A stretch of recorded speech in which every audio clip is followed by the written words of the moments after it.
Hello guys, तो कैसे हैं आप सब लोग। तो आज मैं बात करने वाला हूँ ट्रेनी वाइपर से लेके आप ऑयलर, मोटरमैन या इंजन जो फिटर होता है वो आप कैसे बन सकते हो। आप जैसे इसके पहले मैं वीडियो बनाया था कि ट्रेनी ओएस से आप बॉसन तक कैसे बन सकते हो। उसके बाद बनाया कि आप चिप कुक कैसे बन सकते हो आप जीएस से। तो आज मैं बनाने जा रहा हूँ कि इंजन साइड में आप ट्रेनी वाइपर से लेके आप ऑयलर, मोटरमैन या इंजन फिटर जो होते हैं, तो मतलब इंजन साइड में रेटिंग कौन कौन से पोस्ट होते हैं, उसके क्या सैलरी होते हैं, उसके रैंक कैसे आपको मिलेगा, कितना टाइम लग सकता है मिनिमम और मैक्सिमम, ये मैं आपसे आज डिस्कस करने वाला हूँ। तो वीडियो को स्टार्ट करते। तो मेन बात करते कि आपको इंजन में आप कैसे जा सकते हो। पहले बात, सेम वही प्रोसेस है। अगर आप जीपी रेटिंग करते हो, जीपी रेटिंग में डेक और इंजन का दोनों का पढ़ाई होता है। तो जब आप जहाज में जाते हो उसके बाद आप डिसाइड करके उस फील्ड में जा सकते हो कि आपको इंजन में जाना है कि डेक में जाना है। आप जब जीपी रेटिंग करते हो आपको दोनों पढ़ाया जाता है, डेक का भी इंजन का भी। तो आप जीपी रेटिंग पास कर गए, सीडीसी आ गया, एसटीसीडब्ल्यू सब कुछ कर लिए, या तो आप अगर ओपन सीडीसी भी किए हो, मतलब एसटीसीडब्ल्यू करके ओपन सीडीसी निकाले हो, तो भी आप इंजन में जा सकते हो। तो ये होने के बाद आप जैसे पहले ज्वाइन करोगे trainee wiper, as a trainee wiper join करोगे। इंजन में जो पहले रैंक होता है वो ट्रेनी वाइपर होता है। तो ट्रेनी वाइपर में एक सेलिंग करने के बाद आपको 6 महीने के बाद आपको वॉच कीपिंग आएगा। अगर जीपी रेटिंग किए हो, जीपी रेटिंग नहीं किए हो, ओपन सीडीसी है, तो 15 महीने बाद आपका वॉच कीपिंग आएगा। वॉच कीपिंग के बाद आप अगर ऑफशोर में रहते हो, आप अगर ऑफशोर में जॉब कर रहे हो, टग में, सप्लाई वेसल में, तो आप या तो वॉच कीपिंग के बाद या तो वॉच कीपिंग के बाद 6 महीने का सेलिंग के बाद आपको ऑयलर या मोटरमैन बना देता है। ऑयलर और ये मोटरमैन जो पोस्ट होता है, ये एक ही पोस्ट होता है। मतलब कहीं कहीं पे मोटरमैन बोलते हैं, कहीं कहीं पे ऑयलर बोलते हैं। कभी कभी मास्टर चेकर में मोटरमैन लिखता है, ऐसे जहाज में ऑयलर बोलते हैं। तो ये एक ही रैंक है, ऑयलर मोटरमैन। और अगर आप मेन फ्लीट में हो, मेन फ्लीट में आपको as a trainee wiper 2 sailing करना पड़ेगा। उसके बाद आपको वाइपर बनाएगा। वाइपर में आपको 2-3 सेलिंग करना पड़ेगा। अगर आप ज्यादा नॉलेजेबल हो, आप अच्छा काम दिखा पा रहे हो, तो आपको ट्रेनी वाइपर से वाइपर बनाएगा। वाइपर में 1-2 कॉन्ट्रैक्ट करा के आपको ऑयलर या मोटरमैन बना देता है। मोटरमैन मतलब जनरली मोटरमैन ही बोलते हैं, तो मोटरमैन आपको बना देगा। तो आप अगर ऑफशोर में हो, टग में, सप्लाई वेसल में, तो आपको समय लगेगा ट्रेनी वाइपर से लेके मतलब ऑयलर मोटरमैन बनने तक 2-3 कॉन्ट्रैक्ट, 2 कॉन्ट्रैक्ट ऐसे। मतलब वॉच कीपिंग के बाद ही आप ऑयलर मोटरमैन में आ सकते हो, या तो नहीं तो कोई अच्छा कंपनी है तो एक आपका और एक सेलिंग करने के बाद आपको ऑयलर मोटरमैन बना देगा। तो 3 कॉन्ट्रैक्ट तक आप पकड़ लो कि ऑफशोर में आप 2 से 3 कॉन्ट्रैक्ट तक आप ऑयलर मोटरमैन बन जाओगे। और सैलरी आपका स्टार्टिंग वही 7-8 हजार जो स्टार्टिंग सैलरी होता है वही रहेगा।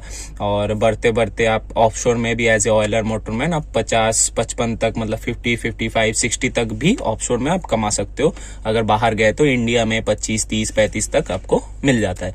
अगर बाहर दुबई वगैरह ये सब, सिंगापुर में जो ऑफशोर वेसल है वहां पे गए तो आपको 50-55,000 60,000 तक ऑफशोर में मिल जाएगा एज ए ऑयलर मोटरमैन। और ट्रेनी में वही 7,000-8,000 बाहर करोगे तो ज्यादा से ज्यादा 14-15,000 20,000, इससे ज्यादा तो स्टार्टिंग नहीं होता है। और मेन फ्लीट में अगर हो, मेन फ्लीट में स्टार्टिंग वही जो $350 होता है, आईटीएफ कंपनी जो भी होते हैं, तो वही 300 से $350 मिलेगा, जो कि 20-25 हजार होते हैं। और वाइपर में आपको 60-70, ये तो ट्रेनी वाइपर का मैं बात कर रहा हूँ कि ट्रेनी वाइपर में जब 1-2 सेलिंग करोगे आपको 300 से $350 सैलरी मिलेगा, जो 20-25 हजार 30 हजार तक होता है।